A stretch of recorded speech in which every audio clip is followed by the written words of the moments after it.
tem a ver com as emoções, com pensamentos, sentimentos e financeiro. Então, assim, os maiores problemas da igreja, 96%, tem a ver com picuinha, problemas emocional, o que o outro acha e pensa do outro, que o irmão falou, o que o outro pensou do outro, o outro foi rude, que não cumprimentou, não deu a paz do Senhor, aqueles problemas de relacionamento, né? O irmão é indiferente, o problema do outro, eu fiquei doente e fiquei 1 mês em casa, vim para a igreja e ninguém me cumprimentou, eu gosto de louvar e ninguém me deu oportunidade, eu saí de férias, viajei, cheguei na igreja e assim, ninguém deu importância para mim, parece que eu, né, como se eu não fosse ninguém, não tenho falta, não fiz falta nenhuma na igreja.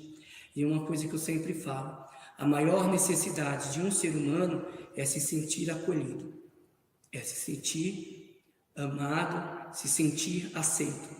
Infelizmente, essa é a verdade. Isso serve para a igreja, serve para a empresa, às vezes ali no vínculo ali dos colegas ali de trabalho, a gente se sente muito bem, né? A gente se sente com autoestima lá em cima quando alguém vem e dá um abraço, dá um bom dia, e na igreja, a paz do Senhor. Infelizmente, esses problemas têm sido corriqueiro e têm afetado muitos líderes e muitas pessoas, a despeito do outro, e tem causado muitos problemas de relacionamento por esse motivo.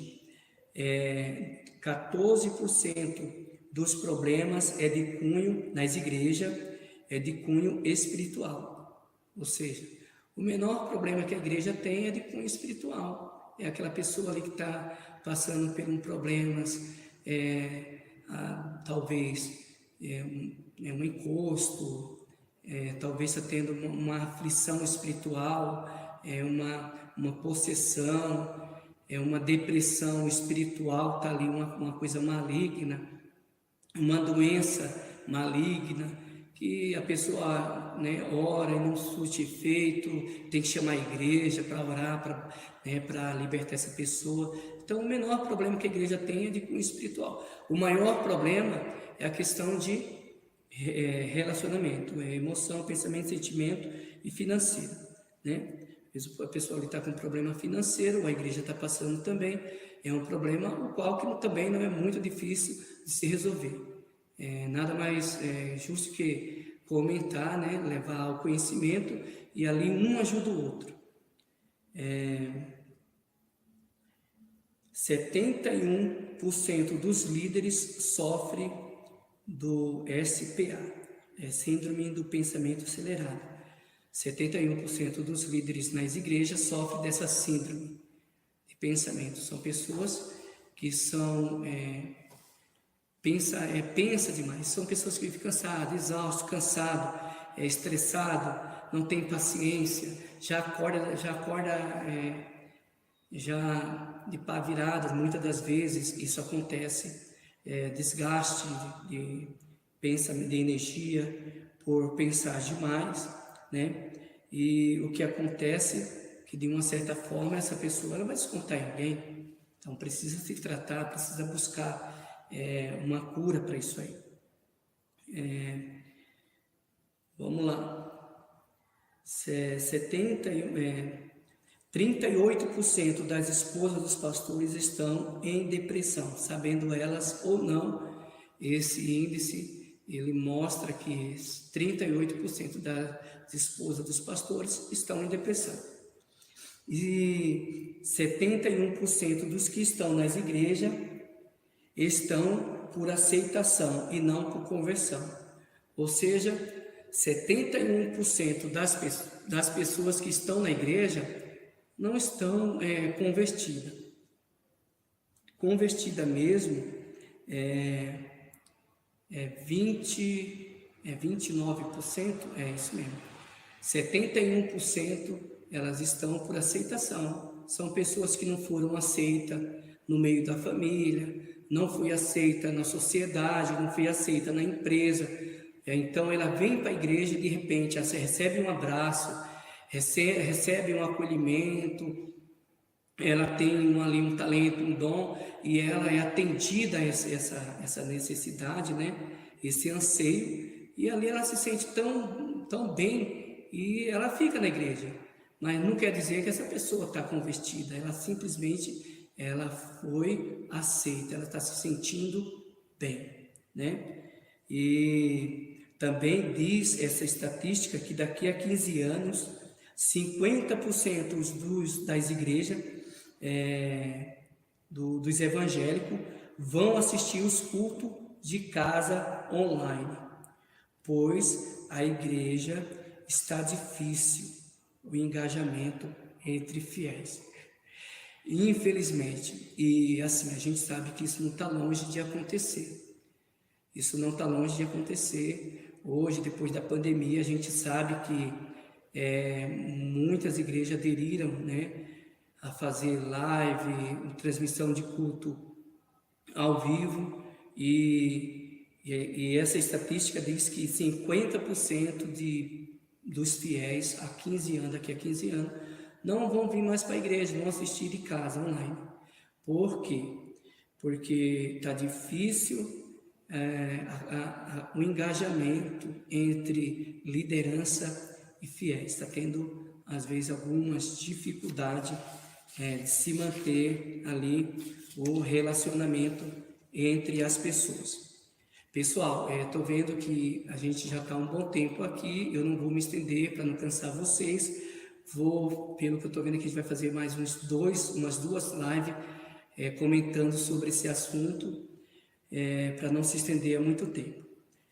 Tipos de liderança. O que lidera por imposição, né? O que lidera por reconhecimento. Então, tem tipos de líderes que ele lidera, ele tem aquele pensamento de 30, 50 anos atrás. Ele lidera por imposição, a equipe não reconhece ele, não tem aceitação, não tem admiração, ele não inspira ninguém, mas ele ali lidera por imposição, ele causa uma certa ameaça ali para a sua equipe, ou faz, ou alguma retaliação sobrevém aqui sobre o seu liderado. O que lidera por reconhecimento. Tem líderes que ele lidera por reconhecimento, sua equipe reconhece, elogia, se sente bem, e a equipe se desenvolve, tem espaço para crescer. Esse líder, ele desenvolve pessoa, né, inspira, e aí a equipe cresce junto com ele, e ele também cresce junto com a equipe. E também tem, vamos lá, para a igreja, tem 3 tipos de líderes na igreja também, né? Tem também o que impõe sobre imposição, né? Aquele líder na igreja que é um carrasco, ou é do jeito dele, ou Deus vai descer com um chicote de fogo e jogar a pessoa no inferno, né? E tem um líder espiritual, por exemplo, um pastor espiritual, 100% espiritual, líder espiritual. É aquele pastor que o culto começa 6 horas, ele vai orando até às 7h30. 9 horas o culto acaba, ninguém teve tempo de ter oportunidade, a pregação foi um espaço, ou seja, o culto foi um espaço pregador, e aquele líder que leva a igreja simplesmente na questão, numa visão espiritual. É um pastor ou um líder de departamento que não desenvolve ninguém, ele não dá espaço para ninguém, ele não é uma pessoa criativa, é uma pessoa que não empreende nenhum projeto, não desenvolve nada. É aquele pastor que chegou na igreja e a parede era branca, ele pode ficar 15 anos na igreja e a parede vai ser daquela cor. O irmão que canta é sempre aquele, o que prega é sempre aquele que ele escolhe por ser espiritual demais, tem que ser alguém do nível dele, muito espiritual. É aquela pessoa que busca espiritualizar tudo, né? E tem aquele pastor que é administrativo, aquele pastor que procura administrar muito bem as suas equipes, né, que seus departamentos que ele lidera dentro da igreja, desenvolvendo projeto, desenvolvendo talento e por aí vai, dando espaço para os outros crescerem, procura desenvolver num todo. A igreja cresce junto, os departamentos crescem junto, né, descobre novos talentos e é aquela pessoa que tem uma visão diferenciada. E tem o pastor também empreendedor, ele empreende um projeto, ele empreende aí um departamento, um setor de 3, 4, 5 igrejas, e ele vai desenvolver coisas assim que talvez o espiritual e o administrativo não teria essa visão. O que conhece o seu, né, os tipos de liderança, aquele que conhece o seu ICP, é aquele tipo de líder que tem uma ideia central, permanente, né? Ou seja, ele sabe do seu propósito, é um líder que sabe o seu propósito, ele não é levado pela visão do outro colega, do outro líder, né?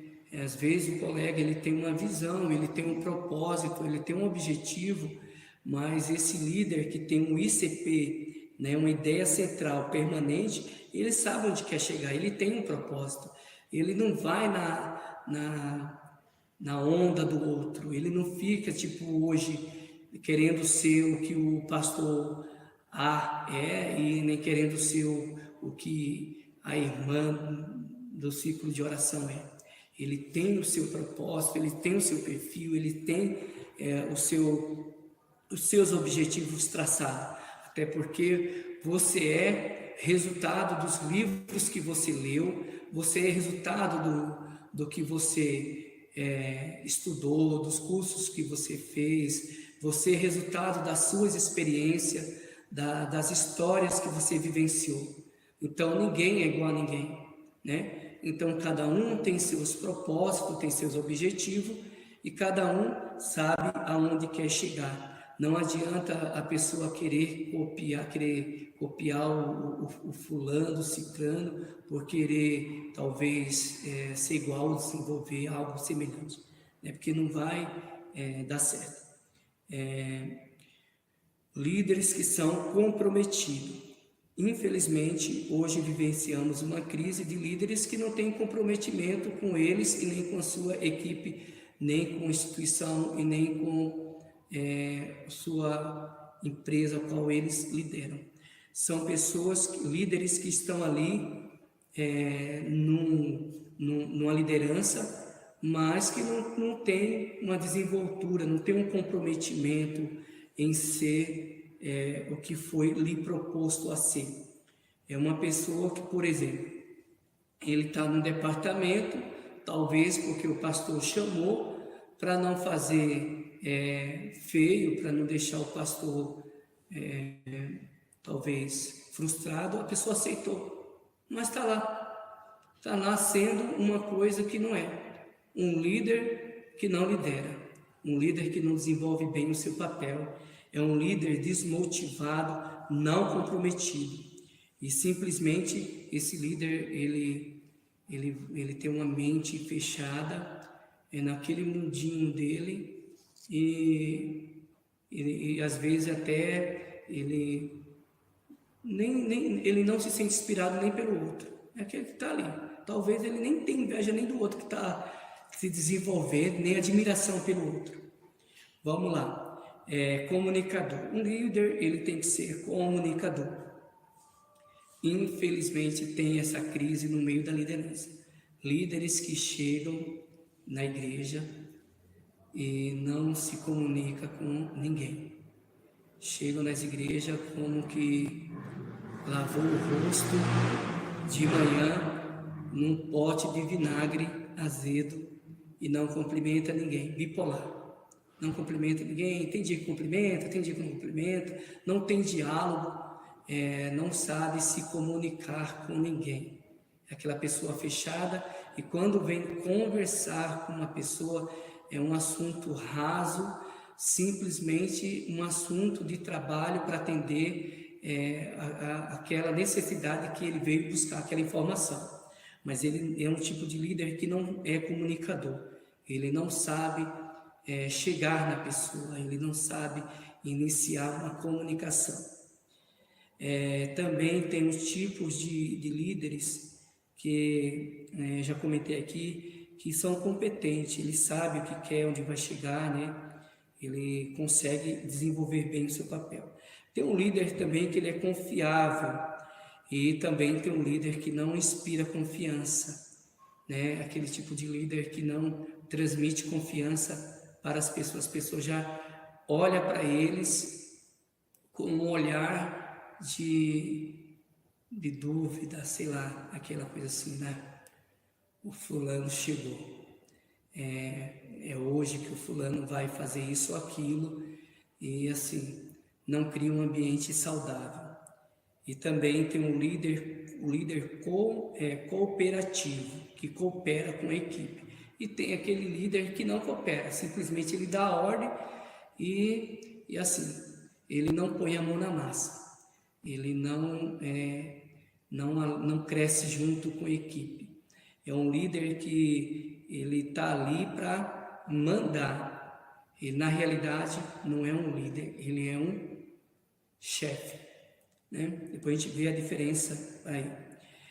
Tem um líder criativo, que é aquele que sempre tem uma mente aberta, criativo, que está ali desenvolvendo, criando novas ideias, novos assuntos, abraçando também uma novas ideias. E tem aquele líder que assim, ele não é criativo, ele está naquele mundinho dele, né? E não aceita nenhuma opinião, nenhuma visão de criatividade, de mudança. Ele não aceita a mudança, ele está ali no mundo dele e não aceita sair do conforto do que ele já está, nem que isso custe o sucesso da sua carreira, mas ele não quer mudar. Tem um líder humilde e tem um líder soberbo. É uma questão de caráter e depois a gente vai entrar nesse detalhe. Líder ou chefe? Chefe ou líder? Existe uma diferença, né? A gente sabe que tem uma diferença grotesca entre você ser um líder e você ser um chefe. Por quê?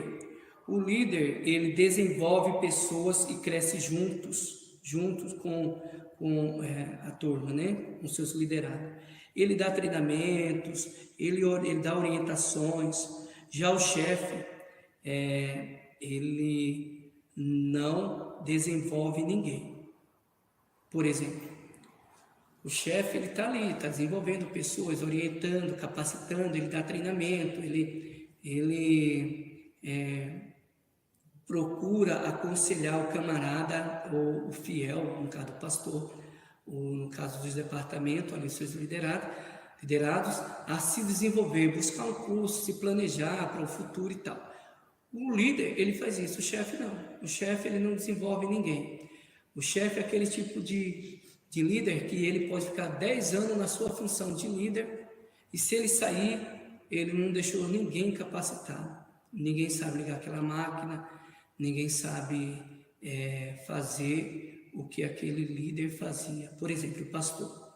O pastor está na igreja e de repente ele sai, foi transferido, ele não capacitou ninguém. O único que ficou no lugar ali para substituí-lo foi o seu co-pastor, o qual está ali cooperando com ele.